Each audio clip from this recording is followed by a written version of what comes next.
a better understanding of the material in this course, you're going to want to work additional problems over and above the assigned homework questions. The lab offers a great area to do that via what it calls the study plan.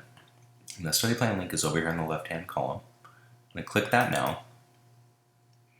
And the page that's brought up here is a way in which the lab will organize the practice problems along with some practice quizzes via the textbook chapter learning goals.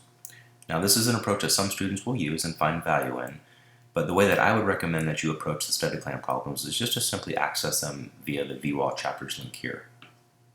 And before I do that, I want to make mention of the mastery points term that you'll see on this page along with the next page. Now, mastery points are a way in which the lab will assign credit, if you will, towards completing correctly practice problems along with your scores on the QuizMe sections here. Now, these mastery points are essentially irrelevant for our purposes. You will not be graded based on mastery points. It will not affect any scores for your grade whatsoever. So if I click on the View All Chapters link here, you're going to see, again, I'll make mention of it, the mastery points over on these two columns here. You've got a number of earned points along with a number of possible points. You're going to earn points again by completing correctly question problems within each chapter. So you're going to see some points regardless of how you approach the study plan. But once again, they're irrelevant as far as your grade goes in the course. What you'll want to do to attack the study plan most efficiently is just to simply jump into a particular chapter that you want to focus on and then start working the problems within that chapter. Let's take chapter 5 as an example, time value of money. If I click on chapter 5, what I have here are all of the end of the textbook chapter problems that you'll find in the textbook. So for this particular chapter, there's quite a few.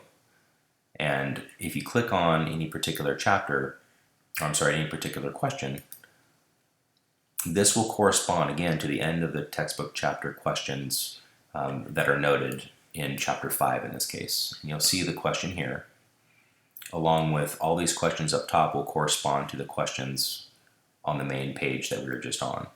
So again, this is specifically the question problem 5-1, which is here highlighted, but I could simply navigate to question 8, which is 5-2, instead of having to go back to this page here to re-click each specific problem.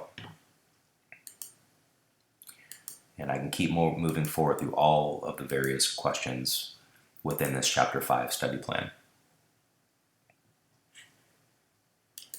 Now you'll notice that some of these questions have green check marks and at least one has a red X. So when it comes to your extra credit grade, what I'm looking for are the total number of green check marks here, which are essentially saying that you've completed that problem correctly. And these totals here are tracked in my view of the lab, although for your view, you're going to need to go into each individual chapter and count up these green check marks to see kind of where you stand towards your total goal of 100 extra problems worked. Or if you'd like, throughout the course, you feel free to send me an email and I can give you what total that I show that you've completed correctly. The correctly completed problems for your extra credit scores are for those chapters that will be tested, which would be the 5 chapters relevant to the midterm and the 5 chapters relevant to the final exam. Note for your homework assignments too that you can actually work the homework assignments here in the lab first before you attempt the graded work within the lab. So for example, if one of your homework questions is problem 5-16, and you'll see that figured within your homework view, you could come here to the lab and click on problem 5-16 and work that exact same problem here. Now it's always going to give you different figures, even for each subsequent attempt of the lab. So if you work this same problem 3 or 4 or 5 times or more, the figures that it has you working with are always going to be different.